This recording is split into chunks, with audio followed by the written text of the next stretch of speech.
What if the problem is not the product? What if the problem is how we talk about the product?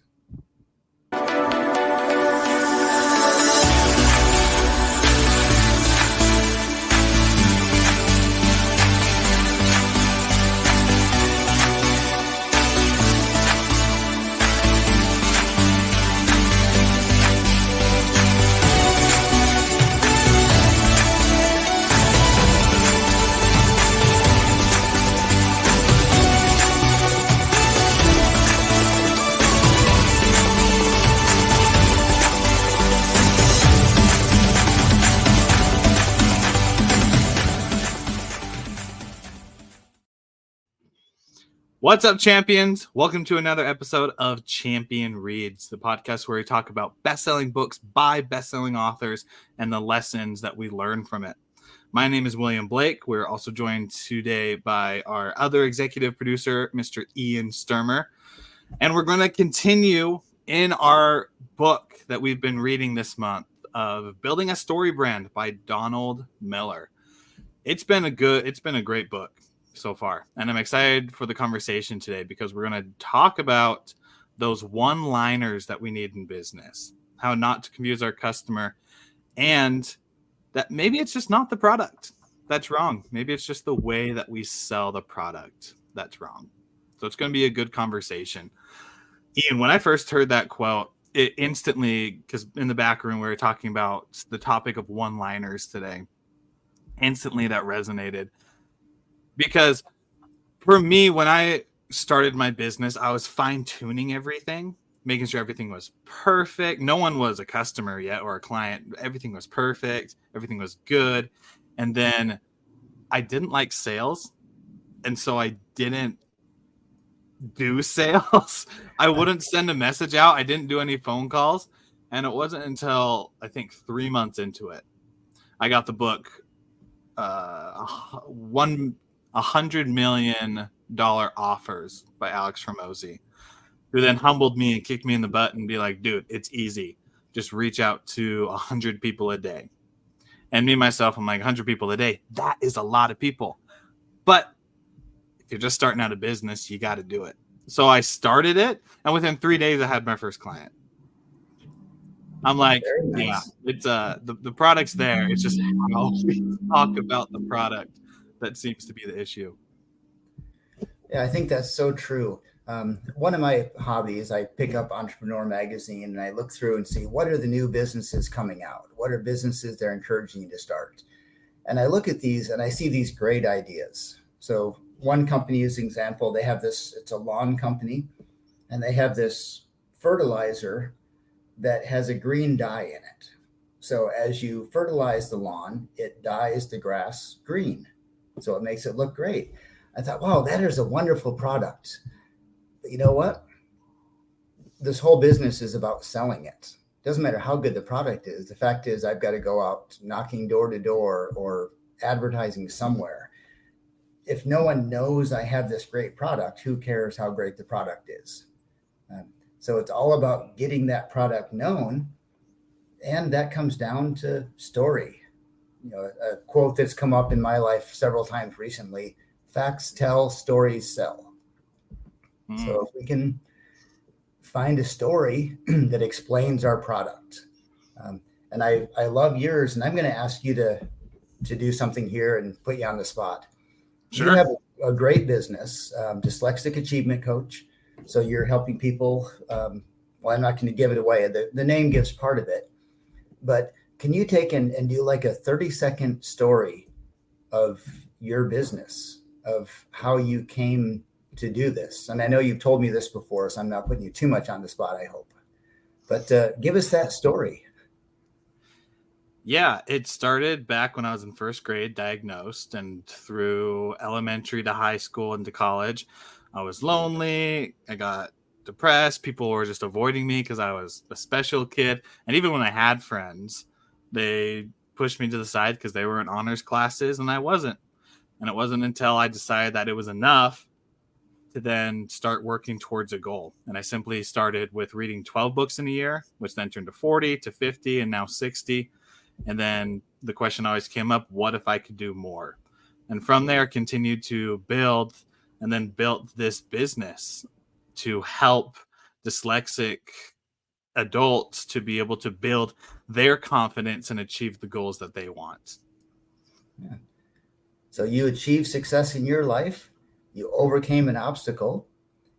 Now you want to be the Obi-Wan or the Yoda to come in. Yeah. And I am the Yoda. help other people to overcome their obstacle and find happiness in their life. That's the story. That's the hero's journey. You have an obstacle, you find a way to overcome it. You find an inspiration, a guide, a mentor to push you through it. You overcome it, and you get the girl in the end. Yeah, I got my wife. Woo! Yeah. I get what you're saying. And she's You're wonderful. absolutely, we'll take that. She is wonderful. We both have very wonderful wives.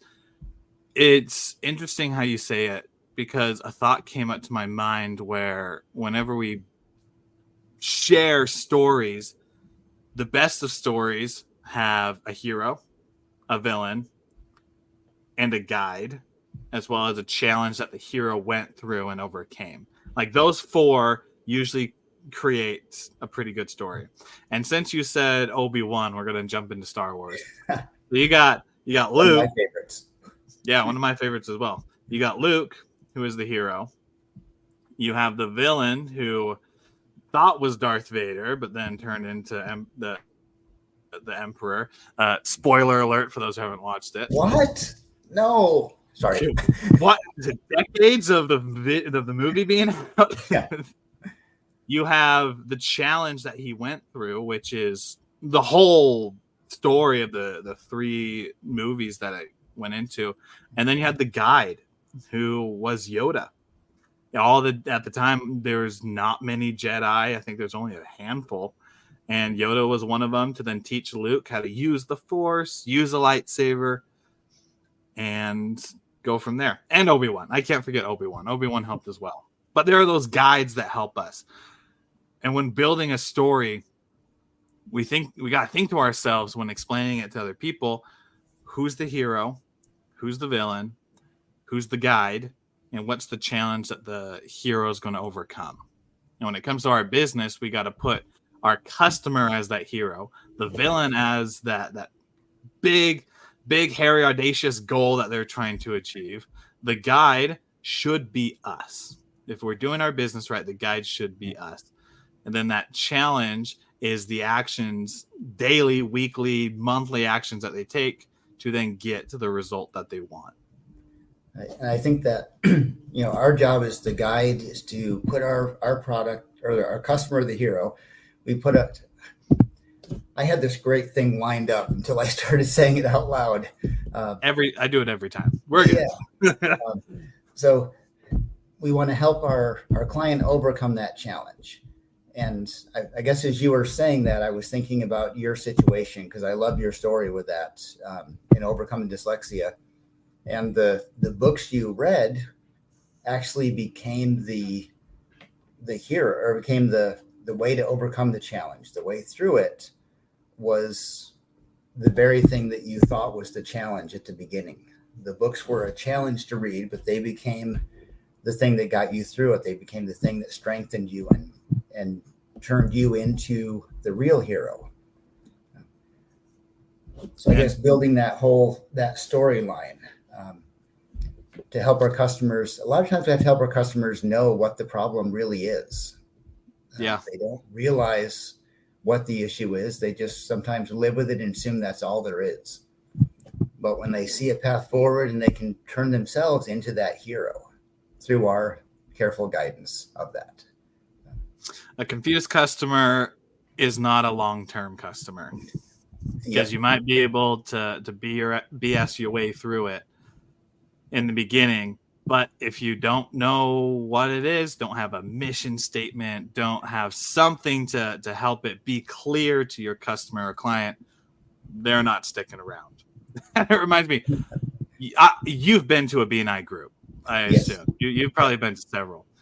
My first time I went to a BNI group, drove up. It was a 20-minute drive to Lehigh. Went to it 9 a.m. I think it was one of like the biggest BNI groups in Utah or maybe the nation. I don't know. It's a pretty big group.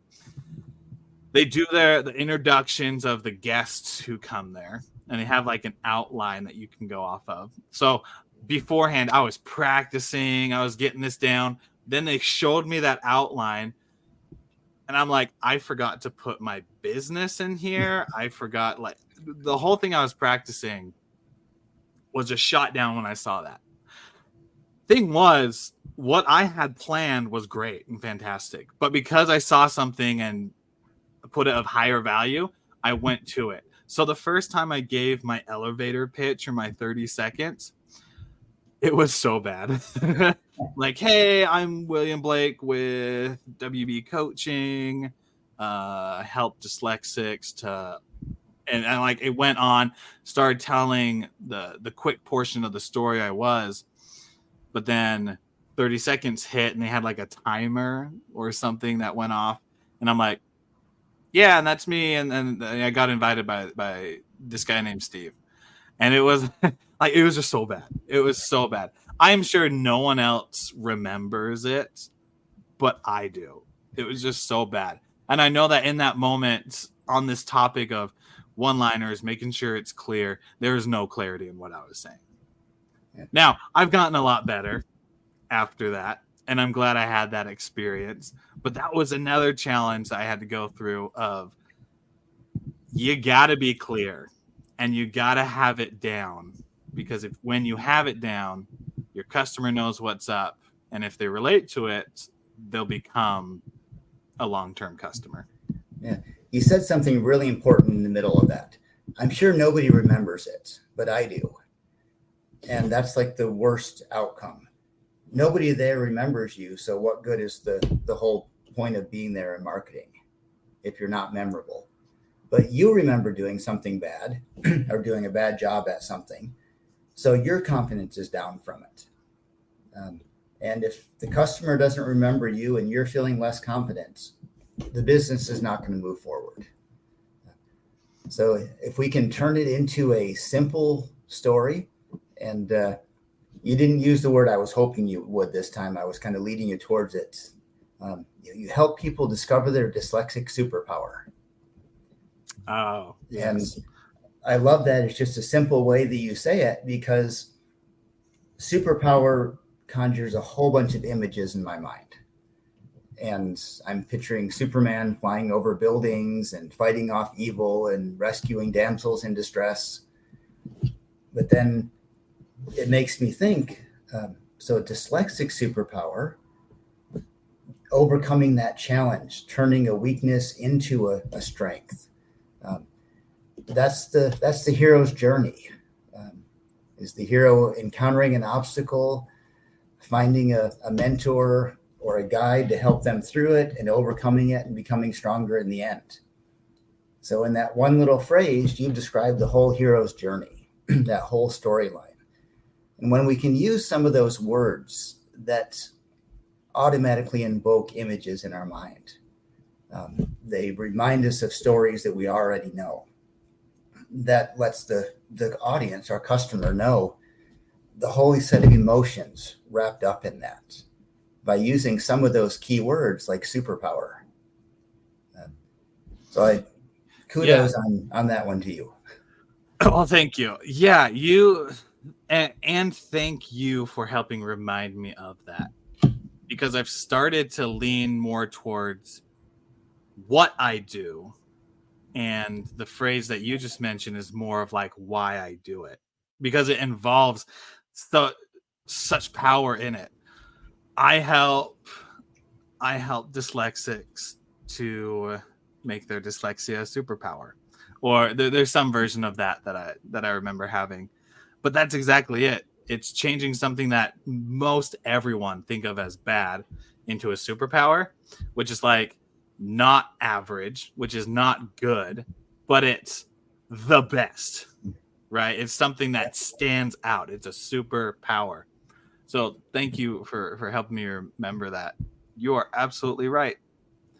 When we share, when we are able to come up with something to share with others that is so profound, they will ask, tell me more.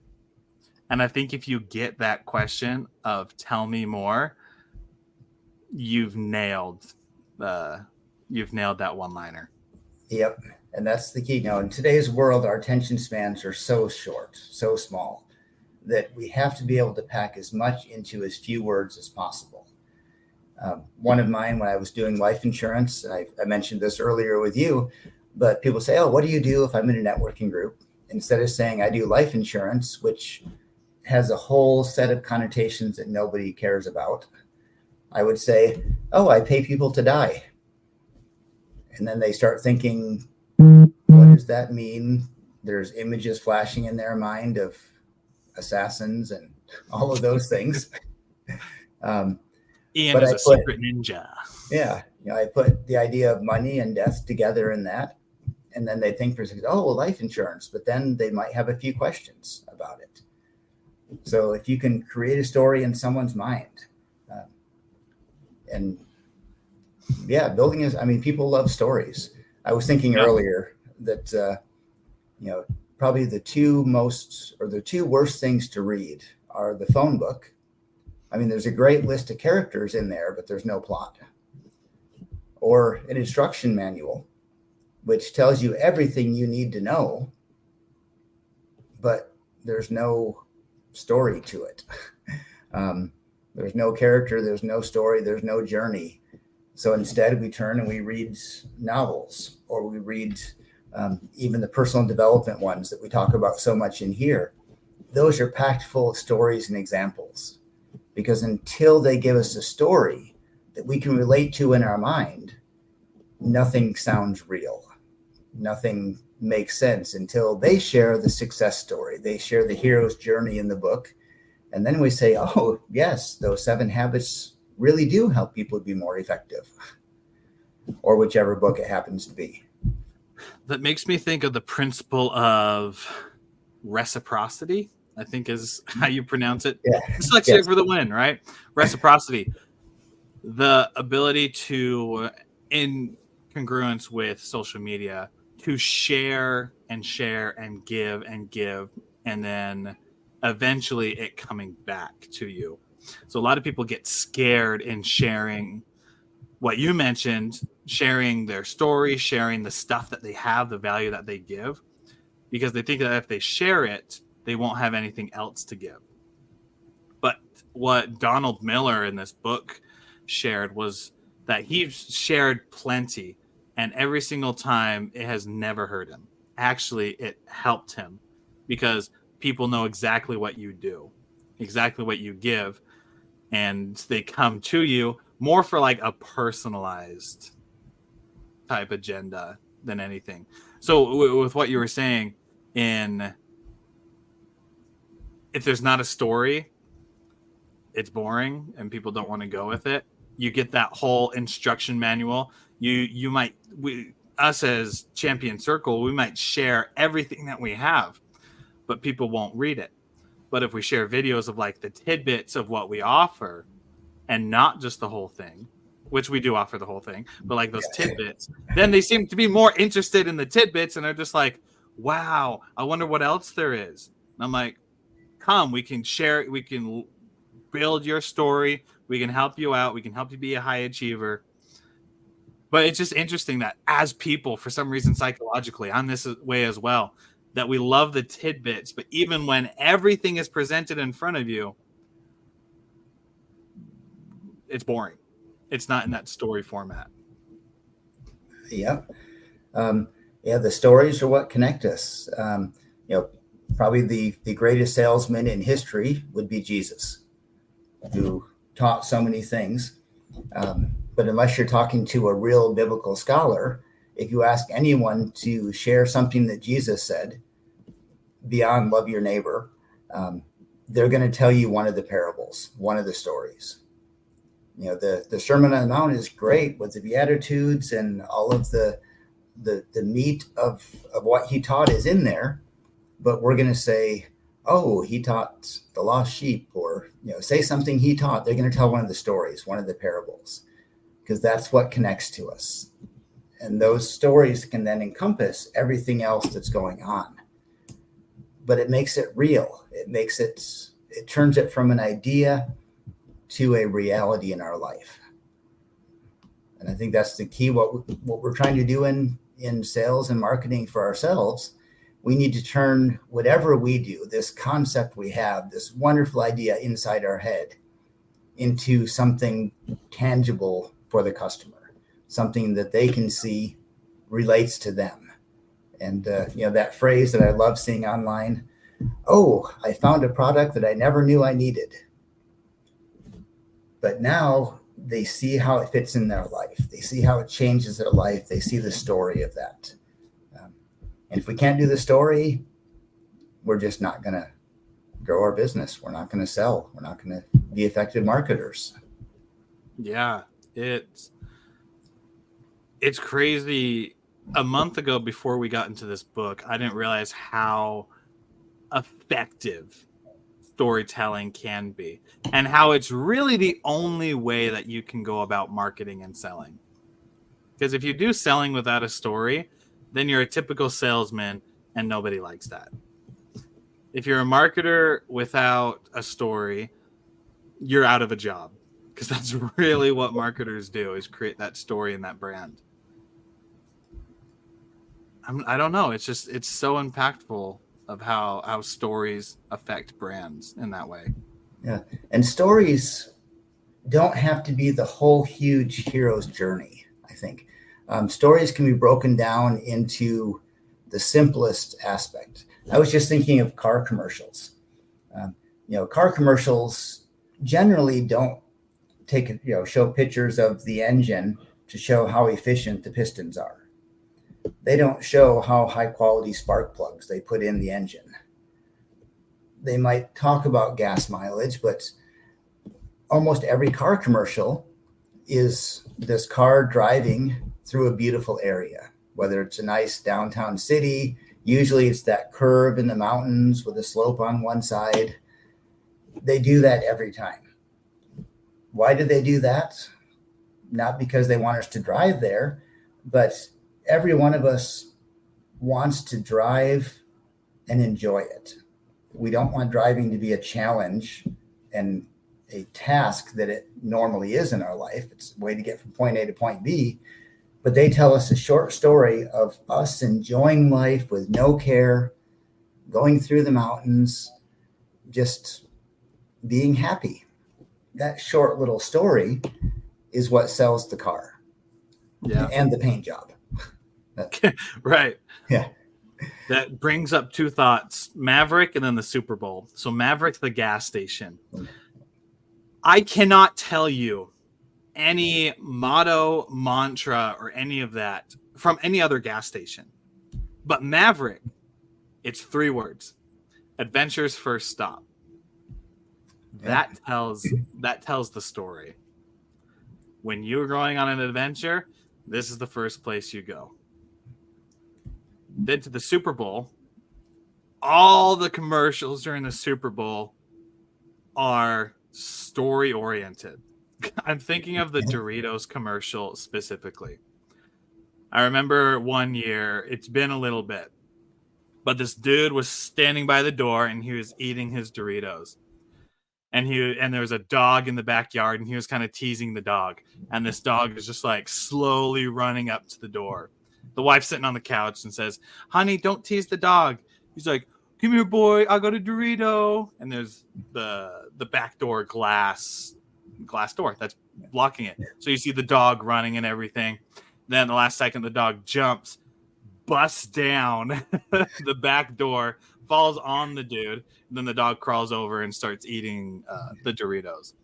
And I remember that it was the story that was so funny that made me, years later, it's had to have been at least 6 or 7 years since I've seen this. Years later, I still remember that commercial. And I know that it was a Doritos commercial. So now anytime I see a dog busting through a back door, crazy how psychology works, I think of Doritos. And then my mind goes to, Doritos sound nice. When am I going to the grocery store next? right? And it starts building that path of me buying my bag of Doritos. I think there's a story just in the word Doritos. I have never heard the word Doritos and not wanted to eat one from there. But I want to jump back with that idea for a second on the Maverick gas station. Have you ever in your life thought, I need to go to the gas station? That's an adventure. No, never. Those words don't go together, but they have tied in adventure into this gas station. And for those of you who don't live in places where there's a Maverick, when you go in, there's pictures of mountain climbing and rocks and trails and all these things throughout the store to make you think, if you're at Maverick filling up gas and buying Doritos, you must be going out into the mountains on some wild Sasquatch hunting adventure or something. And they've made that boring, annoying having to fill gas and said, hey, this is the beginning of the exciting part of your life. And they've tied in all of that adventure story. You can't say the word adventure without conjuring up images in your mind of Indiana Jones or something like that. So sometimes that story brand marketing, there's a few key words that you can use that instantly create a story in your mind. And when you can tie those into your branding, that's, I was going to say half of the job, but you're probably at 90% of the job of building a story brand by finding those key words that automatically create stories in your mind, or in our customer's mind more specifically. Yeah. Like with your life insurance, you had the words death and money in there. Yep. With me, I had the words dyslexia and superpower. And it's crazy that just a few words can change everything. Maverick, adventure's first stop. Not super duper out there, unique and everything, but because of the story that it can and does tell, it makes it powerful. So I think when we are trying to figure out our own key phrases for our business or solopreneurship or whatever we're working towards, we got to find those one-liners. And those one-liners shouldn't be 2 or 3 sentences that have a comma, that have the word and or but afterwards, because we all know those are boring. It's the right. One sentence that keeps it compact. Adventure's first stop. Helping dyslexics make their superpower. I don't know why I stumbled. Helping people with dyslexia turn it into superpower. That seems too long. I'll figure it out later. Helping people find their dyslexic superpower. Thank you. I think that's what you used to say. Yeah. That is what I used to say. Helping people find their dyslexic superpower. Thank you. Anytime. That's why I'm here. This is why we need. Side note, this is why we need community. This is why we need support. This is why it's great to have a team, because we all help out each other. Yeah. Jumping back to the story brand, it's those key phrases that really just make the difference. And especially when you're going out to BNI or networking groups or wherever you're going, what's the powerful first phrase you're going to say? Public speakers always have a powerful question or a powerful quote or something at the beginning to engage their audience at the beginning, because they know that if they don't, they'll lose them right away. Yep, definitely. You get it drawn out. If people can't relate to what you're saying at the very beginning, whether it builds curiosity, whether it builds an attraction to it, whether it builds a commonality between you and the speaker, we just have too short of attention spans. That's why we started doing that little quote at the beginning of this one. Let's try and hook somebody in with the sentence. I know I'm giving away our marketing secrets here. Oh, no. Yeah, and nobody else has ever thought of that, I'm sure. Yeah. But how do we build that commonality? How do we make somebody see the importance of it? And again, those stories, as I was thinking, we geeked out about Star Wars earlier, and I'm going to do a quick geek out about Star Trek because they're both wonderful. There's one episode of Star Trek: The Next Generation where Captain Picard is sent down, or he's stranded on this planet with an alien from a race that he's never encountered before. And I apologize not being able to remember the name of that race, but their entire vocabulary was only the names of stories. So they would say the title of a story, and that conveyed the whole concept of what they were saying. And that was their entire language was only the name of the stories that all of them knew and were passed down. There were no other, it wasn't hand me a cup. It was, I can't even begin to think of an example there. John and Julie on the boat. And that meant hand me a cup. So it brought in the idea of the stories that bind all of us together and bring us together. And I know we're getting close to our top of the hour, so I'm going to finish with one more little idea, then I'll let you wrap it up. If I tell you, don't go into strangers' houses, that tells you a certain amount, and you may listen to me and you may trust me not to do it or whatever. But if I tell you about this little girl who found an empty house and went in there, and there were 3 bowls of porridge on the table, and one was too hot and one was too cold and one was just right. So she ate all of that. And then she sat in the chairs and found one. Then she went to sleep in the 3 beds.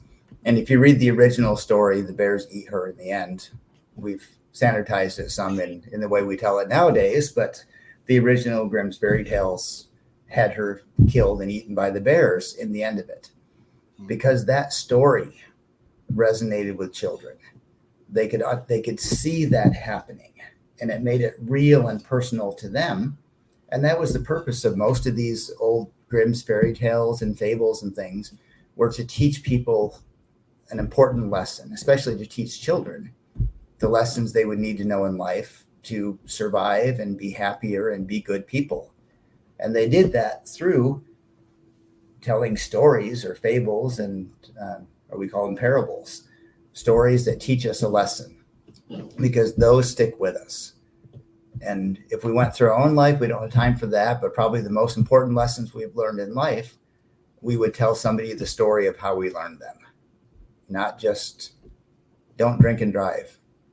If you drink and drive, this happened to my friend. This is how it started. We tell the story of all these things.